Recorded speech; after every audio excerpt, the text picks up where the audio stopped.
Mesdames et messieurs, salut, comment vous allez? Encore votre frère, votre ami Abraham Adibono. Sur notre plateforme Conscience sanitaire et Conscience citoyenne, je viens aujourd'hui balancer un message à la couche juvénile. Le thème de mon message de ce soir, c'est comment rompre avec les mauvaises habitudes qui ruinent notre destinée. Comment rompre avec les mauvaises habitudes qui ruinent notre destinée. Vous savez, quand on parle de la destinée, il ne s'agit pas de ce que les gens pensent. Hein, que voilà, ce qui est écrit dans la main, ça va se réaliser, même si tu dors. Mon frère, si tu veux, il faut dormir.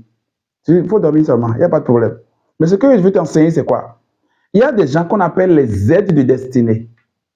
Les aides de destinée. Et il y en a plusieurs catégories. On va parler des personnes d'influence, on va parler des personnes sages, on va parler des personnes qui peuvent vous porter comme échelle, on va parler des personnes matures. Il y a plusieurs types d'aides de destinée. Mais il y a des comportements que nous pouvons avoir et qui nous chassent de nos aides de destinée. Par exemple, premier comportement, c'est la déloyauté. La déloyauté. La déloyauté, c'est ce fait que, a dit, vous commencez par manquer la confiance de ceux qui sont autour de vous. Comment est-ce qu'on manque confiance à quelqu'un? Vous pensez peut-être, il y a des jeunes aujourd'hui qui pensent que les gens sont déjà suffisamment riches. Et quand les gens vous commandent, d'accord, on te commande, l'argent reste 200 francs. Tu sais que la personne a une voiture, il a des maisons. Et il sait que l'argent là reste 200 francs. Maintenant, au lieu de lui venir lui dire, l'argent là reste 200 francs, papa, vraiment, voici les 200 francs. Et c'est à lui de te dire, prends, ou bien garde. Non.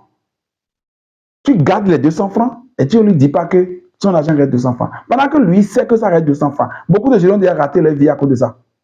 La personne, peut-être ce soir même là, peut te confier un marché de 4 millions.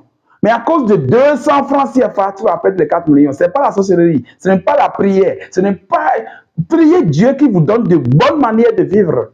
Ça, c'est le début, la déloyauté. Deuxième aspect, chercher à gagner à tout prix tout ce que l'on fait, dans tout ce que l'on fait. Le monsieur est en train de passer, il te dit, mais où est-ce qu'il peut trouver un vulgarisateur? Le jeune lui dit non, que le vulgarisateur se trouve là. Et il se pointe devant la voiture pour prendre de l'argent.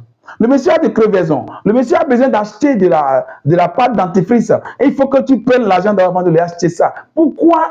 Quand est-ce que vous allez recevoir votre bonheur avec ces mauvais comportements? Et il faut faire souvent du bénévolat. Le bénévolat vous conduit à votre destinée. Le bénévolat vous conduit à la grâce. Le bénévolat vous conduit à la faveur. Beaucoup de jeunes aujourd'hui sont pauvres, sont méchants, sont mécontents, sont dans le chômage parce que leur CV dans le passé est rempli rien que d'intérêt. Ils ont déjà gagné le prix de leurs efforts. Troisième mauvaise manière, c'est de penser que les autres sont moins que vous. De penser que celui qui est bien habillé, que vous devez respecter. Vous savez, le respect doit être donné à tout le monde. Il y a beaucoup d'entrepreneurs jeunes qui ont perdu les meilleurs clients à cause de l'apparence.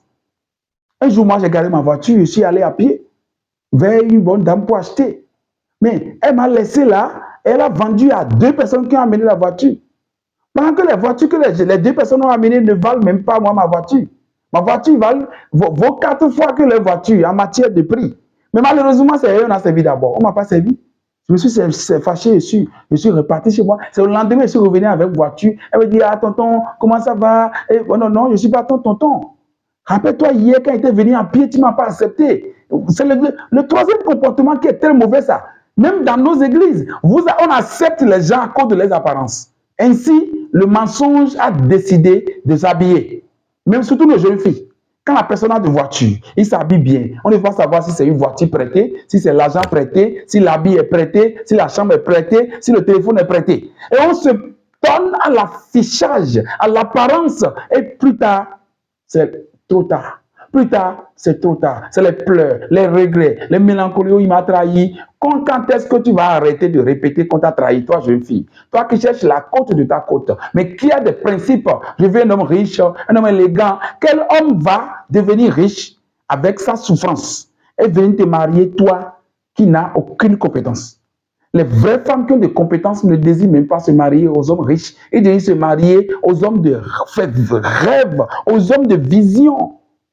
Au lieu de vous marier aux hommes de vision, vous vous mariez aux hommes de télévision. Et un jour, la télévision va vous donner la famine, la souffrance et la faim. Prenez ces conseils, marchez avec, vous verrez que la vie va vous sourire et vos destinées vont se réaliser facilement. Je vous remercie. À la prochaine.